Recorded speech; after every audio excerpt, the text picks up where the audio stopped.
حج وہ ہے جس کے تقریباً تمام مناسک جو ہیں وہ ایک خاص مقام پر ادا ہوتے ہیں۔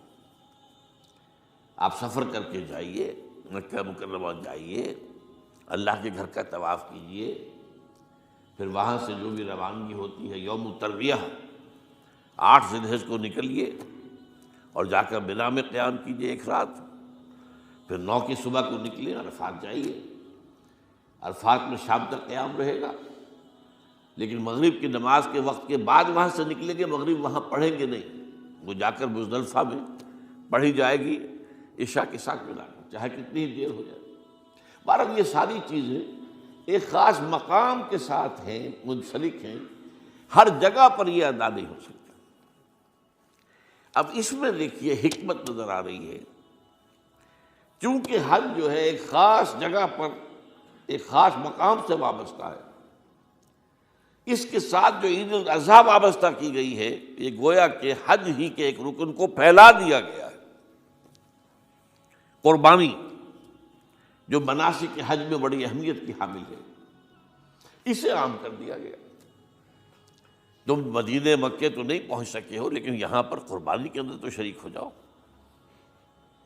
اور بعض مشابہتیں اور بتائی گئی ہیں کہ ذی الحجہ کا چاند طلوع ہو جائے تو اس کے بعد حجامت نہ کراؤ، ناخن نہ کاٹو، وہ جو کچھ بھی آپ کو معلوم ہے احرام کی کچھ پابندیاں ہوتی ہیں، ایک مشابہت کسی درجے میں، ٹھیک ہے ہم وہاں نہیں ہیں لیکن ان کے ساتھ ایک مشابہت پیدا ہو رہی ہے۔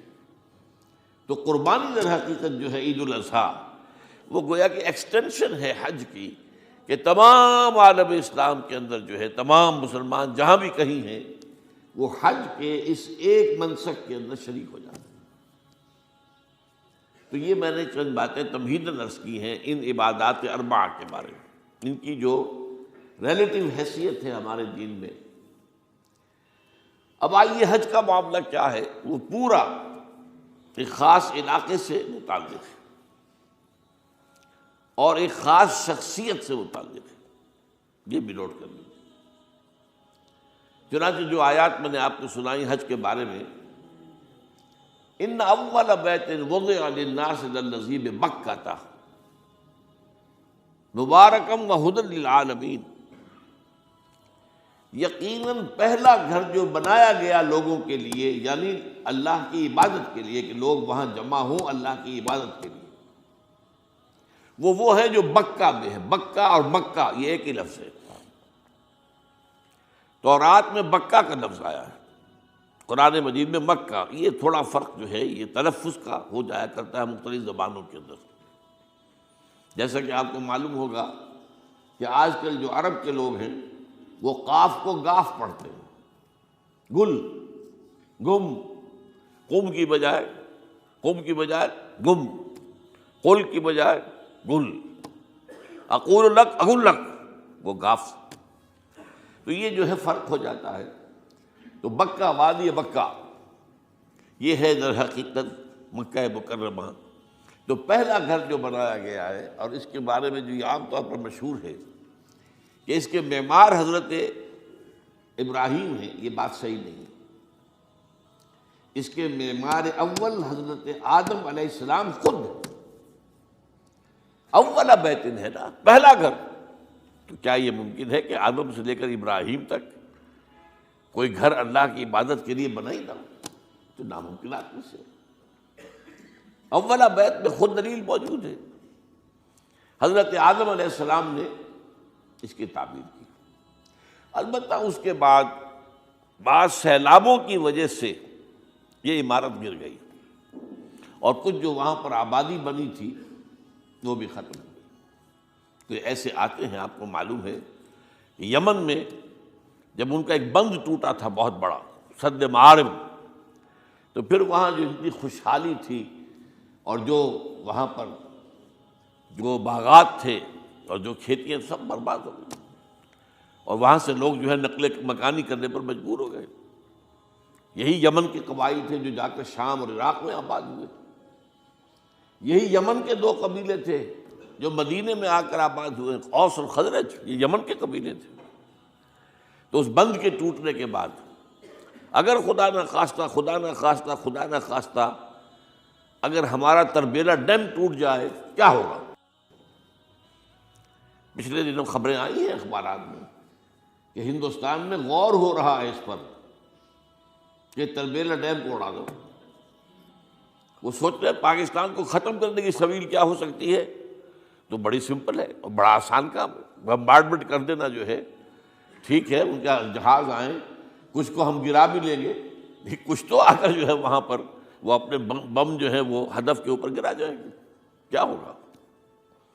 یوں سمجھیے کہ جو سونامی کا آیا تھا سیلاب، وہ سونامی کا سیلاب آئے گا بھارت پاکستان کے اوپر، اور ہر چیز تباہ و برباد ہو جائے گی۔ کم سے کم یوں سمجھیے کہ تقریباً 100 میل کی چوڑائی میں، اور یہ سب جو ہے ریگستان بن جائے گا، ہر چیز ختم ہو جائے گی، خدا نہ خواستہ، خدا نہ خواستہ۔ تو بہرحال سد معارف کے بعد یہ صورتحال واقع ہوئی تھی۔ تو اس کے بعد سے یہ جو ہے یہ اللہ کا گھر یہ جو ہے گرا ہوا تھا، اس کی کوئی اب صرف یہ کہ قواعد رہ گئے تھے۔ قواعد کہتے ہیں جو بنیادیں ہوتی ہیں، وہ پھر اللہ تعالیٰ نے حضرت ابراہیم کو بتائیں کہ یہ ہیں وہ بنیادیں جن پر کہ وہ گھر ہوتا تھا۔ وَإِذْ يَرْفَعُ إِبْرَاهِيمُ الْقَوَاعِدَ مِنَ الْبَيْتِ وَإِسْمَاعِيلُ، ان بنیادوں پر حضرت ابراہیم اور اسماعیل نے مل کر دو معماران حرم نے یہ عمارت جو ہے دوبارہ تعمیر کی ہے۔ تو گویا کہ حضرت ابراہیم علیہ السلام معمار دوم ہیں، معمار اول اس کا جو ہے وہ خود حضرت آدم علیہ السلام۔ فیہ آیات بینات مقام ابراہیم، مقام ابراہیم ہے، جو بھی وہاں گئے ہیں انہوں نے دیکھا ہے کہ ایک پتھر تھا جس پر کھڑے ہو کر حضرت ابراہیم علیہ السلام تعمیر کر رہے تھے۔ اب آج تو آپ کو معلوم اسکیفولڈنگ لگ جاتی ہے، بانس لگ گئے، یا آج کل تو جو ہے پائپس جو ہے لوہے کے اس سے لگا کر، تو جیسے جیسے عمارت اٹھتی جا رہی ہے اسی طریقے سے اس کے ساتھ جو ہے وہ چل رہے ہیں اور ان کے اوپر کھڑے ہو کر تعمیر ہو رہی ہے۔ تو اس وقت کچھ نہیں تھا، تو ایک پتھر ایسا تھا کہ جو خود بخود اٹھتا تھا پھر اللہ تعالیٰ کے اٹھانے سے، یا یوں کہیے کہ ملائکہ کے اٹھانے سے، اور اسی پر حضرت ابراہیم کھڑے ہو کر وہ پتھروں کے اوپر پتھر رکھتے جا رہے تھے۔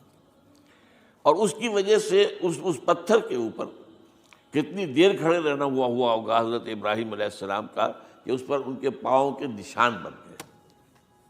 وہ ہے مقام ابراہیم، جو آپ نے دیکھا ہوگا کہ وہاں ایک بہت خوبصورت قسم کا ایک پنجرا سا بنا ہوا ہے، اور اس کے اندر وہ مقام ابراہیم ہے۔ اور جب بھی طواف کرتے ہیں تو طواف کے بعد 2 رکعتیں جو ہے وہ پڑھی جاتی ہیں ابراہیم، مقام ابراہیم کے پیچھے، جتنا بھی قریب تر ہو کر پڑھا جا سکے، لیکن بہرحال رخ ادھر ہے۔ تو فی آیات بینات مقام ابراہیم ومن دخلہ کان آمنا۔ تو ایک تو یہ کہ وہ نشانیاں ہیں، وہ اللہ تعالیٰ جن لوگوں کی کہ دل کی آنکھ کھلی ہو، روحانی آنکھیں کھلی ہو، ان کو دکھاتا ہے، اور ایک وہ ہے کہ جو ہماری ان سامنے کی ظاہری آنکھوں کو بھی نظر آتی ہے۔ یہ نوٹ کر لیجئے کہ یہ مقام امن کا گہوارہ رہا ہے۔ عرب میں لوٹ مار، قتل، غارت، قتل کے بدلے میں قتل، پھر قتل کے جواب میں قتل چلتا تھا۔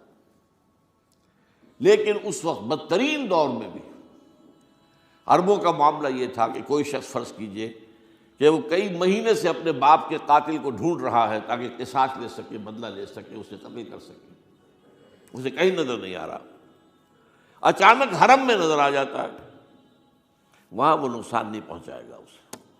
یہ امن کا گھر ہے، اللہ تعالیٰ نے اسے امن کی جگہ بنایا ہے، بلد الامین کہا گیا ہے اس کو۔